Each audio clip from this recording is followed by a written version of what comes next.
சூரியனே சரணம் சரணம்.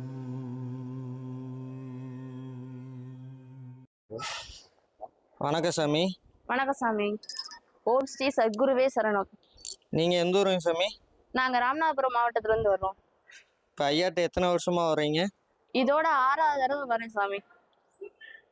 முதல்ல நான் இங்கே வரையில கண்ணே தெரியாது சாமி. பழனிக்கு தான் அடிக்கடி போயிருக்கேன். மாதம் ஒரு 2 தடவை 3 தடவை கூட போயிடுவேன். பழனி கோயிலில் எனக்கு கடைசியாக என் ஃப்ரெண்டோட நான் காலேஜ் படிக்கும்போது ஆக்சிடென்ட் ஆகிட்டு, அதுக்கப்புறம் எனக்கு கண்ணு தெரியணும் அப்படின்ட்டு எனக்கு தலையில் வேற மூளையில் கட்டி இருக்கு, அதனால கண் பார்வை போயிடுச்சுன்னு சொன்னாங்க. அப்போ நான் எத்தனையோ ஹாஸ்பிட்டல் போனோம், வேலம்மால இருந்து எல்லா ஹாஸ்பிட்டலுக்கும் போனோம். எத்தனையோ ஹாஸ்பிட்டல் போய் பார்த்து ஆப்ரேஷன் பண்ணணும், அப்பதான் கண்ணு தெரியும். அப்படி இருந்தாலுமே கண்ணு தெரிஞ்சிருமா, மூளை கட்டி கரைஞ்சிருமான்ட்டு சொல்ல முடியாது, உசிர் போறாலும் போயிடலாம் அப்படின்லாம் சொன்னாங்க. நான் அதுக்கப்புறம் பழனிலேயே உட்காந்து அழுக ஆரம்பிச்சிட்டேன். முருகா, நான் உன்னையவே நம்பிக்கிட்டு இருக்கேன், எனக்கு நீ தான் சரி பண்ணணும் அப்படின்ட்டு. அதுக்கப்புறம் அங்கே ஒரு குழந்தை மாதிரி ஒரு பையனும் ஒரு அம்மாவும் வந்தாங்க.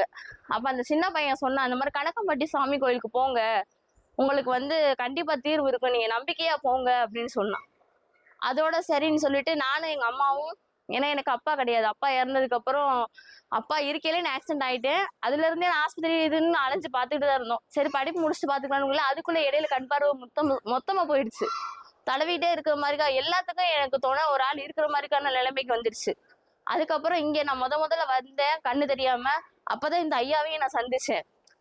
அப்ப இங்க சாமி கும்பிட்டு அழுதுக்கு அப்புறம் ஒருத்தவங்க சொல்லி பின்னாடி போய் சந்தனமும் விபூதியும் வாங்கி வீட்டுக்கு போய் அதையே தான் நான் குடிச்சேன்.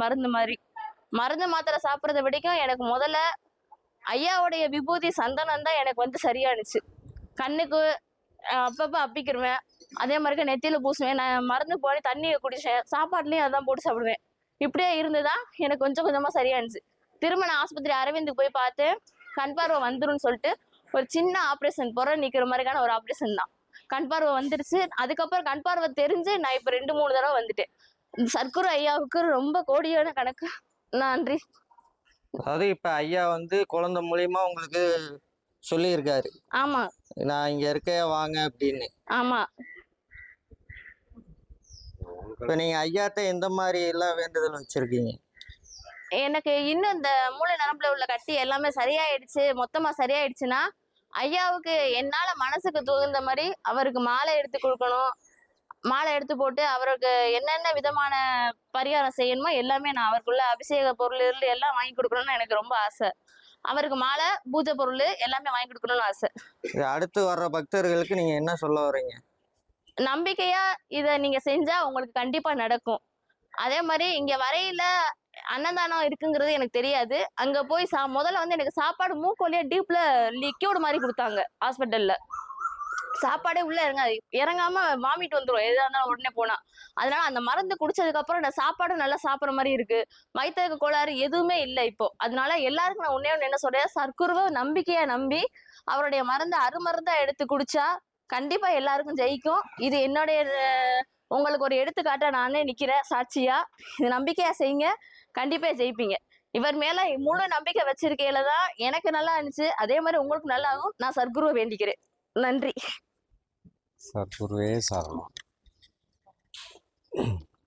இந்த அம்மா வரத்தில் ஒருத்தர் உதவியோடு, அவங்க அம்மா உதவியோடு தான் வந்தாங்க.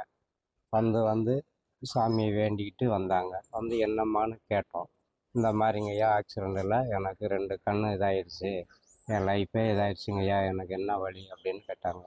எல்லாம் போய் சாமியை போய் கும்பிடுங்கம்மா, சாமிகிட்ட வேண்டுதல் வைங்க, எல்லாம் சாமியை நம்புங்க அப்படின்னு சொல்லி ஐயாவுடைய பிரசாதம் சந்தனமும் திருநீரும் கொடுத்தோம். அதை இவங்க சாப்பிட்டு கொஞ்ச நாள் கழித்து 1 மாதம் கழித்து வந்தாங்க. எனக்கே அடையாளம் தெரில, யாரும்மா என்னம்மா வாங்கம்மா அப்படின்னு கூப்பிட்டு, ஐயா என்னை தெரியலையான்னு கேட்டாங்க. இல்லைம்மா.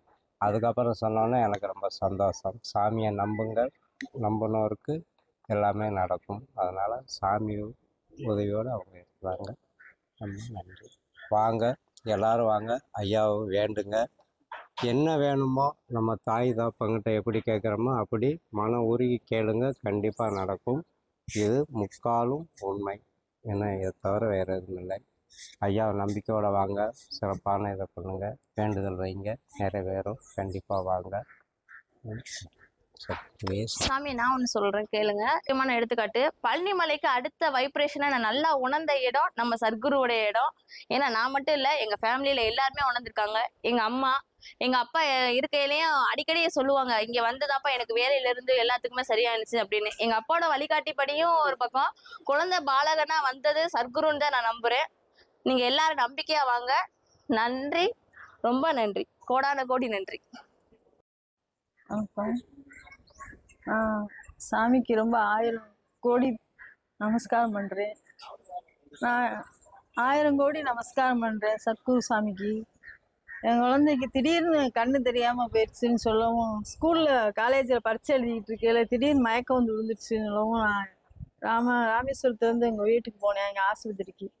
அவங்க சேர்த்துட்டாங்க.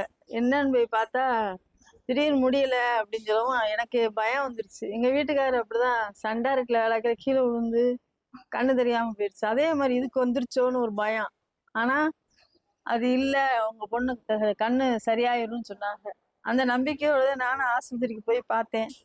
ஆனால் தலையில் கட்டி இருக்குங்கிறது எனக்கு தெரியாது. கண்ணு இந்த சரியாயிரும்னு சொல்லி மருந்து ஊசி எல்லாம் போட்டேன்னாங்க. தலையிலையும் ஊசி போட்டாங்க. அதோட எனக்கு இங்கே வர்றது எனக்கு பிடிக்குன்னு சொல்லி நான் பழனிக்கு வந்தேன். அப்புறம் தான் பாப்பா சொன்னிச்சு, எனக்கு இப்படி சொல்கிறாங்கம்மா, நீ வாமா, கனகப்பட்டின்னு ஒரு கோயில் இருக்கான், வாமான்னு சொல்லி அதை கூட்டிகிட்டு வந்துச்சு. இங்கே வந்து தான் உங்கள் பாப்பா ஒரு நாள் தங்கணும். அதுக்கு பிறகு ஐயாட்ட கேட்டோம். ஐயா சொன்னாங்க, இந்த இதை சாப்பிடுங்க சரியாயிரும். அதே மாதிரியே சாப்பிடுச்சு பாப்பா.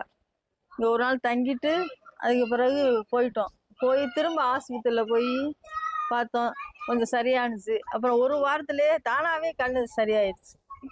வீட்டுக்கு போய் இருந்தோம், அந்த மாதிரி இதே சாப்பிட்டுச்சு டெய்லி. அதுக்கப்புறம் சரியாயிடுச்சு. ஆனால் திரும்ப ஊருக்கு போகணுமே நானும் எதிர்பார்த்தேன். திடீர்னு எங்களுக்கு ஊருக்கு வர்ற மாதிரிக்கு எங்களுக்கு தோணும். சரி கிளம்பிடுவோம்னு சொல்லிடுச்சு பாப்பா. அதோட கூட்டிகிட்டு வந்தேன். வந்து இந்த நாளத்து வந்தேன், நேற்று இருந்தேன், இன்னைக்கு இருந்தேன். எல்லாருமே நம்பிக்கையோடு இருந்தால் எல்லாமே நடக்கும். சத்குருவே போற்றி.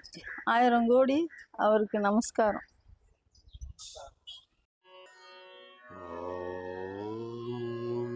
श्री सद्गुरुवे चरणम्।